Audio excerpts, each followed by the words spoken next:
नमस्कार, welcome to Indian hegemony. मैं हूं अरहम मित्तल। नौ दिन प्रतिदिन यूएस वेनेजुला के अगेंस्ट काफ़ी ज़्यादा हॉस्टाइल होता जा रहा है। आपने रिसेंटली एक न्यूज़ देखी होगी कि यूएस ने एक बोट पर अटैक कर दिया और उसको सीधा एक्सप्लोड कर दिया। और यूएस का कहना था कि उसमें ड्रग्स भरकर वेनेजुला यूएस में स्मगल करने वाला था। नौ क्या सच में ड्रग्स का ही रीज़न है या इसके पीछे कोई और एक बड़ी गेम है कि यूएस वेनेजुला को अटैक करने के लिए पूरा तैयार है? आपको इस वीडियो में सब कुछ अच्छी तरह से बताऊंगा।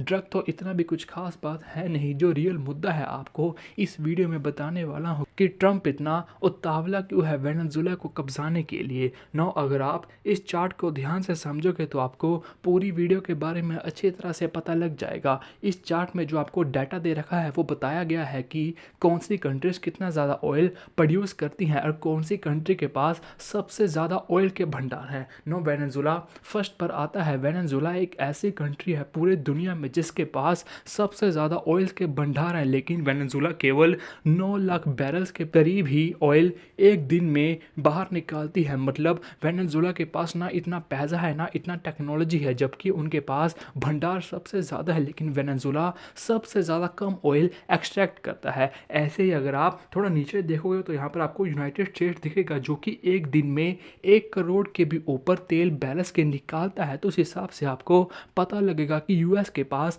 काफ़ी तेल है। इतना तेल तो सऊदी अरेबिया और रशिया भी नहीं निकालते जितना यूएस निकालता है। अगर आप सऊदी अरेबिया या रशिया के नंबर्स देखो, ये दोनों कंट्रीज करीब 90 लाख बैरल्स प्रतिदिन निकालते हैं, लेकिन यूएस 1 करोड़ के भी ऊपर बैरल्स प्रतिदिन निकालता है। तो यूएस के पास काफ़ी सारा तेल है ना। यूएस को इस तेल को बेचने के लिए कोई कंज्यूमर भी चाहिए, लेकिन यूएस एक ऐसा कंट्री है जो ऐसे करता है कि हम कंज्यूमर के पास नहीं आएंगे कि आप हमारा ऑयल परचेज करो, बल्कि यूएस ऐसे सोचता है कि हम मार्केट ही ख़त्म कर देंगे ताकि कंज्यूमर के पास कोई ऑप्शन ही ना बचे और केवल हमारे पास ही आए। अगर आप सोचोगे कि आपको अपने मोहल्ले में एक करियाना की दुकान खोलनी है, लेकिन मोहल्ले में पहले ही 2 करियाना के स्टोर है, तो कहाँ तो आप ये चाहोगे कि मैं थोड़ा सस्ता सामान प्रोवाइड करूँ, थोड़ा अच्छी क्वालिटी का करूँ ताकि कंज्यूमर मेरे पास आए। कहाँ आप ये सोचोगे कि जो ऑलरेडी 2 करियाना की दुकान खुली हुई है मैं उनका ही काम तमाम कर दूं ताकि लोगों के पास केवल एक ही ऑप्शन बचे और वो सीधा मेरे पास आए। तो यूएस वो भी ऐसा ही सोचता है कि मैं तो ब्रांड हूँ, मैं कहाँ लोगों के पास जाऊँगा, लोग खुद मेरे पास आने चाहिए। तो यूएस इस हिसाब से वर्क करता है कि पूरी ऑयल मार्केट को ही ख़त्म कर दो ताकि लोगों के पास कुछ खास ऑप्शंस ना बचे और वो केवल मेरे पास ही आए। नो यूएस तेल तो काफ़ी सारा निकालता है, लेकिन उसको काफ़ी ज़्यादा कम बेचता है। मोस्ट ऑफ द तेल अपना स्टोर करके रखता है और उसका कहना है कि जब आगे जाके तेल ख़त्म होगा तो हम मार्केट को डोमिनेट करेंगे और अपने प्राइसेस के हिसाब से बेचेंगे। तभी यूएस रेगुलर बेसिस पर ऑयल वाली कंट्रीज़ को टारगेट कैसे न कैसे करके करता रहता है। नो आप सीक्वेंस के वाइज से सभी चीज़ों को समझते रहना तो आपको अच्छी तरह से पता लग जाएगा कि यूएस वेनेजुला के ऊपर अटैक क्यों करना चाहता है। ना आपको पता होगा जब डेमोक्रेट्स की सरकार थी, मतलब जो बाइडन ओबामा वाली सरकार थी, तो सभी कंट्रीज़ ने पेरिस में मिलकर एक एग्रीमेंट किया था कि सारी कंट्रीज़ रिन्यूएबल रिसोर्सेज की तरफ ज़्यादा बढ़ेंगी और सभी फॉसिल फ्यूल्स ऑयल्स को कम से कम यूज़ करेंगी ताकि ग्रीन हाउसेस इफेक्ट कम से कम हो, ताकि ग्लेशियर्स भी ना पिघले और समुद्र का लेवल भी ना इंक्रीज़ हो और मनुष्य अच्छी तरह से सर्वाइव कर पाए। तो उस हिसाब से सारी कंट्रीज़ इकट्ठे आई थी कि हम रिन्यूएबल एनर्जी की तरफ आगे बढ़ेंगे। लेकिन जैसे ही डेमोक्रेट्स गए और रिपब्लिकन्स की सरकार आई, मतलब डोनाल्ड ट्रंप की सरकार आई, सबसे पहले उन्होंने आके इस पेरिस एग्रीमेंट से अपने आप को पुल आउट कर लिया। डोनाल्ड ट्रंप का सीधा सीधा कहना है कि ये सब चीज़ें बकवास है, खूब फॉसिल फ्यूल्स का यूज़ करो, खूब तेल के भंडार यूज़ करो, इलेक्ट्रिक व्हीकल कार सब बकवास चीज़ है, क्योंकि इससे यूएस को काफ़ी ज़्यादा बड़ा नुकसान पहुंचता है। यूएस एक ऐसा कंट्री जो एक दिन में सबसे ज़्यादा ऑयल एक्सट्रैक्ट करता है और अपने पास सेव करके रखता है ताकि फ्यूचर में हम डोमिनेंस क्रिएट कर जाएँ। अगर सारी कंट्रीज रिन्यूएबल एनर्जी की तरफ चली जाएंगी तब तो यूएस धरा का धरा रह जाएगा। तो उस हिसाब से जब भी रिपब्लिकन्स पावर में आए उन्होंने अपने आप को इस पेरिस एग्रीमेंट से पुल आउट कर लिया। आप यहाँ पर देख पाओगे president Trump announces withdrawal from Paris agreement. ना उसके बाद यूएस करता क्या है, एक तो एग्रीमेंट से अपने आप को इन्होंने बाहर कर लिया ताकि यूएस फ्यूचर में ऑयल बढ़िया सेल कर पाए, और दूसरा जैसे कि मैंने आपको पहले भी कहा तो आप ये सोचोगे कि मैं अच्छी क्वालिटी का सामान लेके आऊँ, चीप सामान लेके आऊँ ताकि मैं भी मार्केट में बना रहूँ और कंज्यूमर मेरे पास भी आए। कहाँ आप ये सोचोगे सोचोगे कि जो 2 किराना वाले स्टोर एग्जिस्ट कर रहे हैं उनका ही काम तमाम कर दूं। तो यूएस भी ऐसे करता है, जो अदर कंट्रीज़ ऑयल को प्रोड्यूस करती हैं सीधा उनको टारगेट करता है, जिसका सबसे बड़ा एग्जांपल रशिया है। आपको रिसेंट को भी देखने मिल रहा होगा कि कैसे रशियन ऑयल के ऊपर यूएस बाकी सारे कंट्रीज़ के ऊपर भड़क रहा है, जिसका सबसे बड़ा एग्जांपल हमारा प्यारा भारत है। हमने तो एडिशनल 25% टैरिफ्स भी झेल लिए और आगे जाके डोनाल्ड ट्रंप और ज़्यादा टैरिफ्स इंडिया पर लगाने वाले हैं, क्योंकि हम रशियन ऑयल परचेस कर रहे हैं। सेम चाइना को भी इन्होंने धमकी दी थी और टैरिफ्स भी लगाए, तो खैर चाइना कुछ खास दबा नहीं, तो यूएस अपने टैरिफ वापस ले लिया। लेकिन यूएस पूरी कोशिश कर रहा है कि वो सारी कंट्रीज़ को टारगेट किया जाए जो ऑयल प्रोड्यूस कर रही है, ताकि मार्केट में आगे जाके यूएस की डोमिनेंस हो। ऐसे ही आप ईरान का एग्जांपल लगा दो, ईरान भी वो लिस्ट में 3 नंबर में था, जिसके पास सबसे ज़्यादा ऑयल के भंडार हैं। वही ईरान पे भी सैंक्शन लगा रखे हैं, ईरान के साथ भी बदला है। अभी तो ईरान के ऊपर B2 बॉम्बर से ट्रंप ने बढ़िया बॉम्बिंग भी की है। तो उस हिसाब से आपको पता चल जाएगा कि जो जो ऑयल प्रोड्यूसिंग कंट्रीज़ हैं,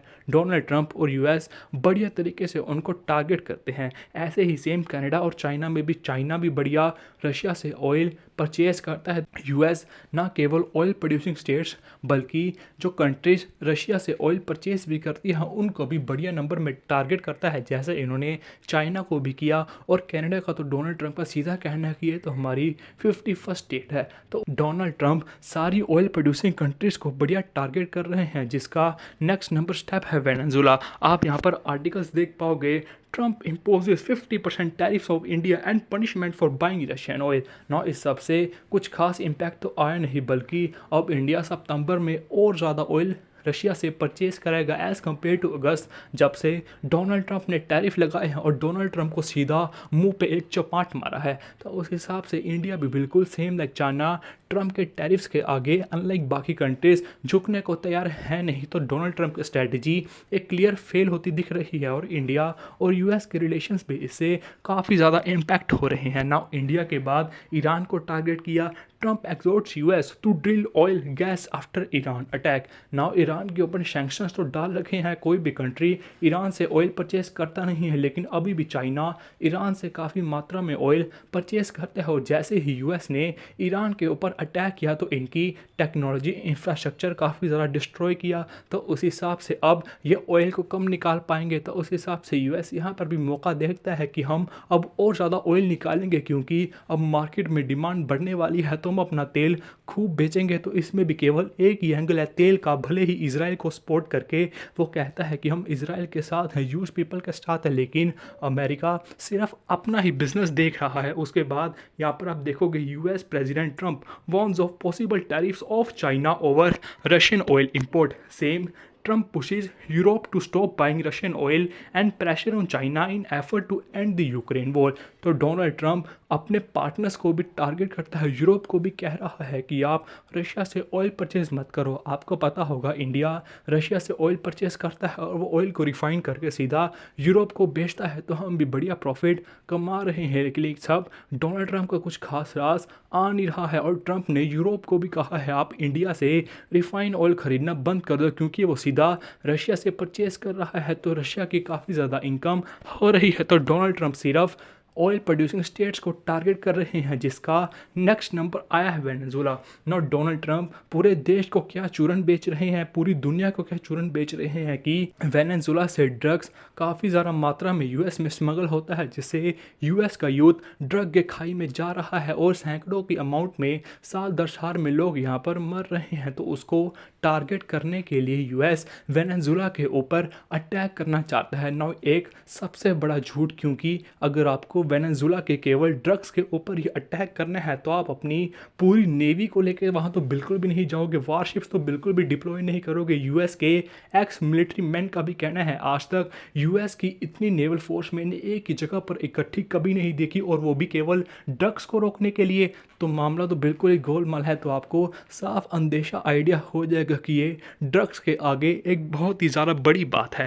आप यहाँ पर देख पाओगे, ये बात मैं ऐसे ही नहीं कह रहा, डोनाल्ड ट्रंप ने अपने रैलीज में भी वेरियस टाइम कहा है कि वेनेजुला से हम ऑयल परचेस करते हैं, एक ऐसे कंट्री से ऑयल परचेस करते हैं जिसको तो हम इजीली अटैक करके अपने अंडर ले सकते हैं। जब हम अपनी फर्स्ट टर्म में था तब वेनेजुला बिल्कुल हम अटैक करके उनके सारे ऑयल के भंडार को छीन सकते थे, लेकिन अब अभी भी एक ऐसे कंट्री से ऑयल परचेस करते हैं वेनेजुला से, तो डोनाल्ड ट्रंप के स्टेटमेंट्स भी काफ़ी ज़्यादा अग्रेसिव है। अगर आप उन सभी को ध्यान से जोड़ोगे तो आपको इजीली पता चल जाएगा कि वेनेजुला पर ट्रंप अटैक ड्रग्स के कारण कर रहे हैं या ऑयल के कारण कर रहे हैं। आप सभी को पता होगा जब जो बाइडेन सरकार में आए तभी रशिया यूक्रेन की वॉर आ गई। अब ऑयल की सप्लाई को डिस्टर्ब ना करने के लिए यूएस ने इंडिया को कहा कि आप रशिया से ऑयल इंपोर्ट करने लगो, और वेनेजुला से यूएस ने सैंक्शंस को हटा दिया और खुद वेनेजुला से ऑयल परचेस करने लगा ताकि ऑयल की सप्लाई में डिस्रप्शंस ना आए जाए। तो उसी के रिस्पॉन्स में डोनाल्ड ट्रंप ने एक रैली में कहा कि हम वेनेजुला से ऑयल परचेस करते हैं, एक ऐसी कंट्री जिसको तो हम इजीली अटैक करके सारा ऑयल छीन भी सकते हैं। नाउ इसका एक एग्जांपल आके चलो कि यूएस इंडिया के ऊपर ही इतना प्रेशर बनाता है, जबकि इंडिया यूएस से इतनी ज़्यादा दूर है कि हमको रशिया से ऑयल खरीदना नहीं चाहिए, हमको ब्रिक्स को छोड़ देना चाहिए। तब तो वेनेजुला यूएस के तो काफ़ी ज़्यादा करीब है, तो वेनेजुला के ऊपर यूएस कितना ज़्यादा प्रेशर बनाना चाहेगा जब वो इंडिया पे ही इतना प्रेशर बनाता है जो कि यूएस से काफ़ी ज़्यादा दूर है। तो डोनाल्ड ट्रंप के स्टेटमेंट्स भी काफ़ी ज़्यादा अग्रेसिव होती जा रही हैं वेनेजुला के प्रति। आप यहाँ पर आर्टिकल्स देख पाओगे, what is Trump's goal as US bombs Venezuela drugs boat and deploys warship. सभी न्यूज़ आर्टिकल्स यही डिस्कस कर रहे हैं कि डोनाल्ड ट्रंप एग्जैक्टली वेनेजुला से चाहते क्या है, क्योंकि ये मामला केवल ड्रग्स का तो लग नहीं रहा। वेनेजुला एक छोटा सा कंट्री, यूएस इतना बड़ा सुपर पावर, उसके ड्रग्स को रोकने के लिए यूएस को अपनी बड़ी बड़ी वॉरशिप्स को भेजना पड़ रहा है, पूरी नेवल शिप्स का यूज़ करना पड़ रहा है, जो कि काफ़ी ज़्यादा अजीब है। तो सभी का यही कहना है कि यूएस वेनेजुला के ऊपर एक इन्वेजन प्लान कर रहा है जिसका सिंपली पर्पस है ऑयल। डोनाल्ड ट्रंप की एक बहुत ही ज़्यादा बड़ी नज़र है वेनेजुला के ऑयल के भंडार के ऊपर। और डोनाल्ड ट्रंप की एलोन मस्क के साथ भी फाइट इसी चक्कर में हुई थी। एलोन मस्क एक ऐसा आदमी जिसने through out the campaign Donald Trump को सपोर्ट किया, और जीतने के बाद डोनाल्ड ट्रंप ने इसी को धोखा दे दिया, क्योंकि ये इंसान इलेक्ट्रिक व्हीकल्स डेवलप करता है, टेस्ला इसकी कंपनी है, तो उस हिसाब से रिन्यूएबल एनर्जी की तरफ ज़्यादा जा रहा है, ऑयल को कम कर रहा है। तो डोनाल्ड ट्रंप आया, डोनाल्ड ट्रंप ने सीधा क्या किया, सारी सब्सिडीज़ ख़त्म कर दी, जिससे इलेक्ट्रिक व्हीकल और ज़्यादा महंगे हो गए। तो सीधा इन दोनों की फाइट होगी और डोनाल्ड ट्रंप को ऑयल की कंपनी ने सीधा खरीद लिया और बढ़िया फंडिंग करी, क्योंकि उनको भी पता था अगर डोनाल्ड ट्रंप आएगा तब भी हम खुल के ऑयल को बेच पाएंगे, ऑयल को एक्सट्रैक्ट कर पाएंगे, क्योंकि रिपब्लिकन्स की जो गवर्नमेंट है, मतलब डोनाल्ड ट्रंप की सरकार की जो गवर्नमेंट है, उनकी ही ऐसी सोच है कि रिन्यूएबल एनर्जी सब बकवास चीज़ है, खूब तेल निकालो, खूब नॉन रिन्यूएबल एनर्जी को यूज़ करो, ये सब चीज़ें बेकार है कि हमको क्लाइमेट की तरफ भी ध्यान देना चाहिए। अगर आप यहाँ पर देखोगे, Trump gets record donations from big oil but far less than $1 billion he wanted. Donald Trump तो और ज़्यादा पैसा चाहते थे, लेकिन फिर भी ऑयल कंपनीज ने उनकी एक्सपेक्टेशन से कम पैसा दिया, लेकिन एलोन मस्क से बहुत ही ज़्यादा पैसा दे दिया। तभी एलोन मस्क के साथ भी डोनाल्ड ट्रंप की फाइट हो गई इसी मुद्दे के ऊपर, क्योंकि डोनाल्ड ट्रंप सिंपली चाहते थे कि हम नॉन रिन्यूएबल एनर्जी की तरफ ही कंटिन्यू करें। ये इलेक्ट्रिक व्हीकल वगैरह सारा कंसेप्ट, क्लाइमेट को बचाना सारा कंसेप्ट बिल्कुल बकवास है। तो उस हिसाब से उनके सब्सिडीज़ भी ख़त्म कर दी ताकि ऑयल वाली कार्स ज़्यादा बिकने लगे, जिससे एलोन मस्क को सीधा इम्पैक्ट हुआ और दोनों के बीच में फ़ाइट हो गई। नाउ सीधा सीधा वीडियो का मोटिव यही था कि डोनाल्ड ट्रंप का केवल वेनेजुला के ऑयल के ऊपर ही नज़र है, क्योंकि डोनाल्ड ट्रंप पूरा बिजनेसमैन आदमी है, इसको किसी बात से कोई मतलब है नहीं। इसने तो यूरोप को भी धमका रखा है कि आप ऑयल परचेज करना बंद कर दो, केवल इंडिया को भी धमका रहा है कि आप हमसे भी ऑयल परचेज करो। खैर, इंडिया ने भी यूएस से ऑयल परचेज करना काफ़ी ज़्यादा इंक्रीज़ कर दिया है, लेकिन यूएस सिर्फ यही नहीं चाहता कि हम यूएस से ऑयल परचेज करें, बल्कि ये भी चाहता है कि हम रशिया से ऑयल परचेज ना करें। तो सीधा सीधा एक ही मोटिव है डोनाल्ड ट्रंप का कि पूरी जो कंट्रीज़ ऑयल को प्रोड्यूस कर रही हैं सबको टारगेट करो, मार्केट में कंपटीशन ख़त्म करो, ताकि हम केवल एक ही बचें और पूरी दुनिया को डोमिनेट करें। और वेनेजुला को भी अटैक इसलिए कर रहा है, वेनेजुला के पास कुछ खास आर्मी है नहीं, यूएस जैसी कंट्री वेनेजुला को ईजिली अटैक करके अपने अंडर ले सकती है। एक ऐसा कंट्री जिसके पास सबसे ज़्यादा मात्रा में ऑयल के भंडार है, लेकिन वो कंट्री ऑयल निकाल ही नहीं पा रहा। तो उस हिसाब से यूएस के लिए एक विन विन सिचुएशन है। तो यूएस किसी भी हिसाब से चाहता है कि वेनेजुला उनके अंडर आ जाए। तो ड्रग्स वाली बात तो केवल कहने की बात है, असली मकसद केवल यही है कि डोनाल्ड ट्रंप चाहते हैं कि वेनेजुएला के ऑयल के भंडार हमारे पास आ जाएं। अगर आपको इसका एक और एग्जांपल देखना है तो जैसे ही यूएस और पाकिस्तान के रिलेशंस इंप्रूव होने लगे, आसिम मुनीर यूएस में जाके आया, तब सबसे पहली डील ही डोनाल्ड ट्रंप ने ये की कि हम तुम्हारे इधर ऑयल के रिजर्व्स को तलाशेंगे, हमारी कंपनीज आएंगी और क्या पता तुम एक दिन